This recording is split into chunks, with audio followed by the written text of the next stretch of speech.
everyone, welcome back to my channel. Don't you wanna have fun? Fool around someone. My name's Tamika, and today I am going to be doing a collab with my friend Carol from Carol Maire Reads. So we are going to be talking about our favorite horror books, and I'm really excited to talk about this today because if y'all didn't know, I have been getting into horror a lot, and it is something that I absolutely love. I have always been a lover of horror movies, but my horror book journey has been a little weird. I really started with horror when I first started this channel, but I kind of got away from that and was just reading romance, specifically dark romances, which kind of lean into horror a little bit. Like, they have the darker themes that I like in horror, and I just never really figured out what I liked in horror until recently. So I thought it would be fun to collab with one of my friends who loves horror and just share our favorite horror books, just in case you all want more horror and you want more recommendations than what me and Ashley give you, because you all know that me and Ashley from Ashley Reads read a lot of horror together, so we kind of overlap a lot. So I thought it would be nice just to expose you all to another horror creator, and also I just love Carol, so I just wanted to do a video with her. So these are some of my all-time favorite horror books. So let's start with one that I know you all are anticipating because it's one I don't shut up about, and that is The Girl Next Door. This is an extreme horror book based on a real life case,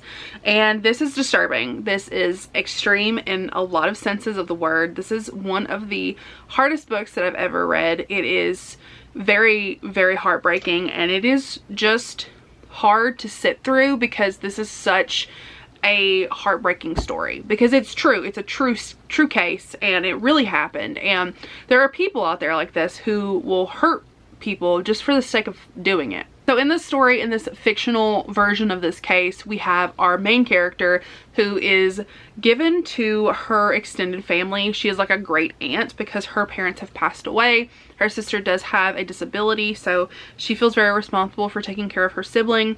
And the parent who is supposed to be taking care of them, the guardian, is not really good for them, not good for them at all, and honestly just really, really mean to them. And we really see a lot of jealousy from the guardian in this book, and I think it's really tragic to see such a beautiful soul and like such a beautiful human be so tortured by someone just because they're jealous of how they shine. In this fictionalized story, we are following one of the boys that is smitten with our main character, and we do get to see the graphic violence that is taken upon her.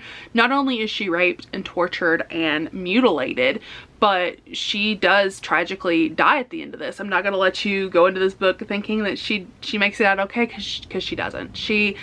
We watched the brutal torture and killing of a teenage girl who just wanted to live her life, and it is really, really sad and honestly just so heartbreaking. But this was such a good book, and it did exactly what it was supposed to do. It made me think, and honestly made me so grateful to never have been in that situation, because if someone was hurting my sister the way that this woman was hurting her sister, probably would have killed them myself. I don't feel bad saying that. I'm very protective of my sister. We all know this.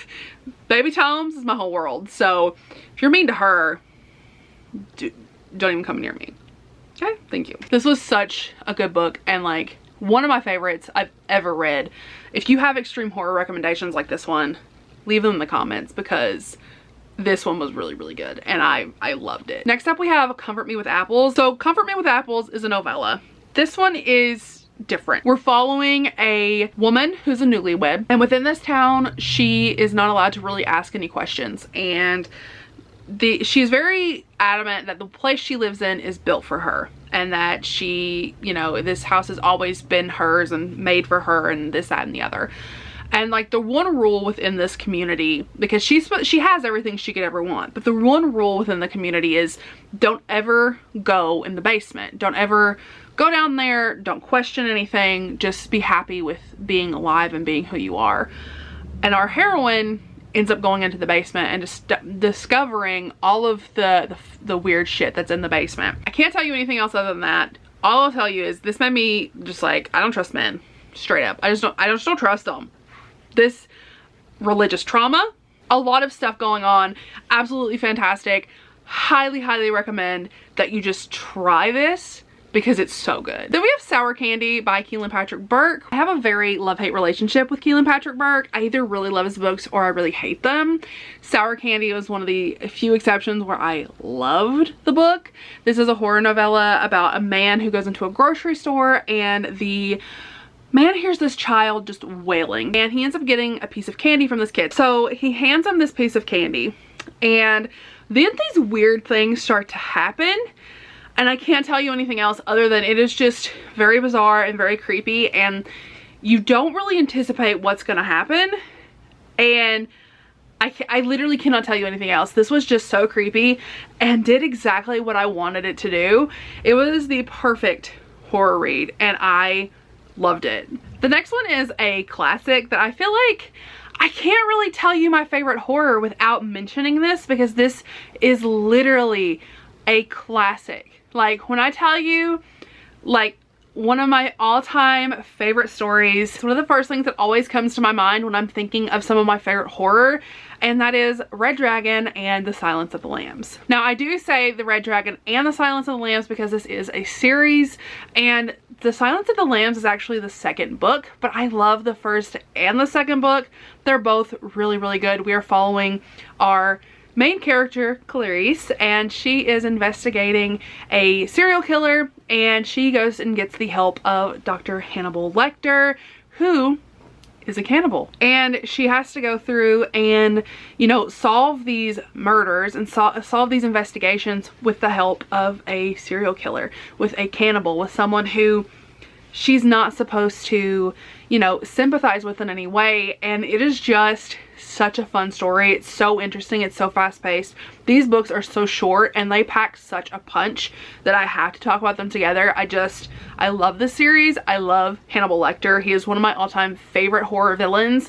He just does everything I could ever want him to do. He is creepy and ominous and just everything I want in a horror villain. He is fantastic. I love him. I also want to talk about Splatterfest, which is a recent read for me. This is a slasher horror book. We are following a girl who goes to a horror convention. She is working a horror convention, and this horror convention is set around a movie on a cult. And this cult went to a compound and he ended up killing himself and all of his followers. And well, that's where they're having the horror convention. They're having it at the compound where this man killed everybody, and lo and behold, people start dying. This was a very interesting story because I really feel like it pulled on some of the humorous notes that can be within a slasher, kind of making fun of itself but not necessarily making fun of the genre. Like, it was done in a very tasteful kind of way, kind of like how Scream kind of, I would almost compare it to how Scream makes fun of the slasher genre but doesn't make fun of horror in general. It is definitely a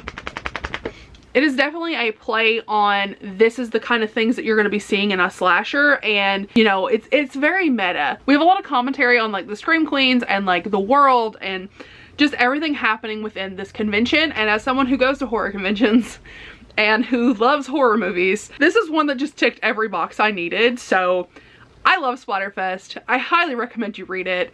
It is so funny, but also exactly what you're wanting out of a ridiculous slasher.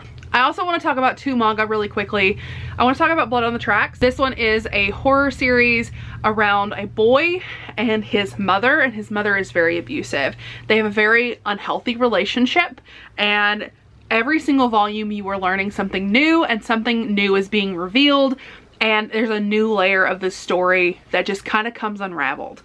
And I cannot tell you anything else other than that, but just going into this, there is a tiny bit of body horror in certain spots of this book, but really, this is more of a psychological horror. You're really getting into the mind of a person who is being very manipulated and very abused.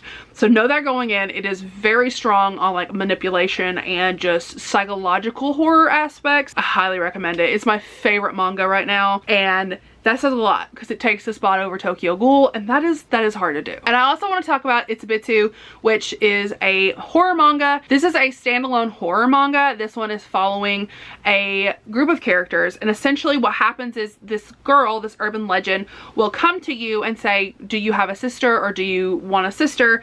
And the way that she interprets the question, it's either yes, you do want her to be your sister and she will never leave you alone and she ends up killing your real sister, or no, you don't want a little sister, you don't want her as your little sister, so she ends up killing you. And regardless of what happens, people end up dying because she just stalks them and will never leave them alone. We're following a boy who ends up doing that and is trying to save his real sister because he ends up getting, you know, involved with this person and he has to fix things. This was a really good horror manga. I do have a full reading vlog of this one if you want to see my reactions as we're reading it. This had great body horror, had some really beautiful art, and just overall was really creepy and a really fun time. So if you like horror manga, this is where you need to go. This is what you need to read. Those are all of my favorite horror books. Make sure you go check out Carol down below. I love her so much and I would really love if you all went and checked her out. If you're still watching, go ahead and leave me a red balloon emoji down in the comments and I will see y'all in my next one. Bye everyone. Don't you wanna have fun?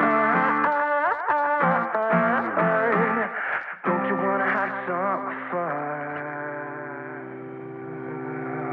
Yeah, this baby said that they don't got a future like